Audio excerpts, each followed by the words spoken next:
dilimpahkan ke auditor militer. Di sisi lain ada laporan juga di Barreskrim yang juga sudah diterima oleh Barreskrim. Itu sebenarnya secara hukum bagaimana, Prof? Ketika satu proses sudah masuk auditor militer, apakah bisa juga tetap diproses di Barreskrim laporan dari tim advokasi untuk Demokrat? Laporan itu akan dipelajari oleh penyidik Polri untuk memastikan apakah memang ada tersangka dari kalangan sipil yang terlibat dalam kasus Yunus ini. Kalau sekiranya memang ada pihak sipil yang terlibat dalam tindak pidana penyiraman air keras terhadap aktivis kontras itu, maka tidak mau akan dilakukan penyidikan dan kemudian sampai kepada penuntutan secara koneksitas nanti. Karena ada sebagian melibatkan anggota militer dan pada sisi yang lain adalah orang-orang sipil. Hanya kemarin memang perkara itu sudah dialihkan dari kepolisian kepada POM TNI, oleh karena memang tidak ditemukan adanya tersangka dari kalangan sipil. Tapi kalau sekiranya besok berdasarkan laporan-laporan dari berbagai pihak dan polisi melakukan penyelidikan dan memastikan bahwa memang ada tersangka dari kalangan sipil, mau tidak mau perkara ini akan menjadi perkara koneksitas, dan koneksitas itu sudah diatur di dalam KUHP baru dan juga diatur dalam Undang-Undang Pengadilan Militer dan dalam Undang-Undang TNI sendiri. Jadi kita tunggu aja perkembangan. Tapi yang di militer tetap di pengadilan militer, dan mungkin nanti ketika ada sipil di peradilan umum begitu ya? Ya, karena memang Undang-Undang Pengadilan Militer itu belum diamandemen sampai sekarang.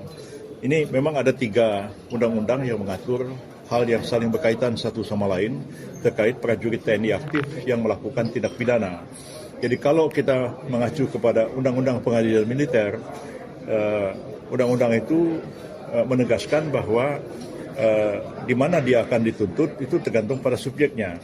Kalau subjeknya adalah prajurit militer, maka dia akan diadili di pengadilan militer meskipun dia melakukan tindak pidana umum, misalnya melakukan penganiayaan, melakukan pencurian dan sebagainya.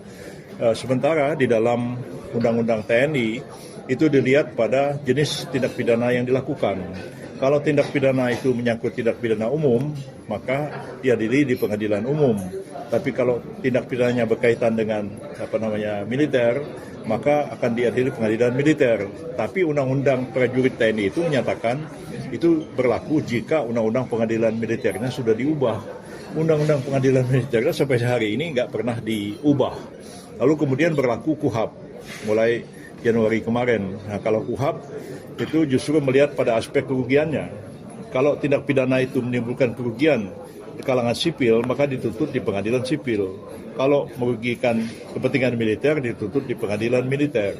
Tentu kita akan mengatakan karena yang disiram air keras itu adalah orang sipil, maka tentu kerugiannya ada pada sipil, bukan pada militer.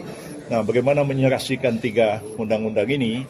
Akhirnya diambil keputusan bahwa sepanjang Undang-Undang Pengadilan Militer itu belum diubah, maka apabila pelakunya adalah prajurit TNI, apapun jenis tindak pidananya dikembalikan kepada pengadilan militer, dan karena itulah perkara ini dialihkan penyidikannya dari kepolisian kepada POM TNI. Nah, kalau sekarang misalnya berkembang lagi ada bukti-bukti baru bahwa ini melibatkan orang sipil, maka akan berlaku koneksitas dalam perkara ini. Lalu koneksitasnya terus dibawa kemana? Ya tetap aja yang militer diadili di pengadilan militer dan yang sipil diadili di pengadilan negeri.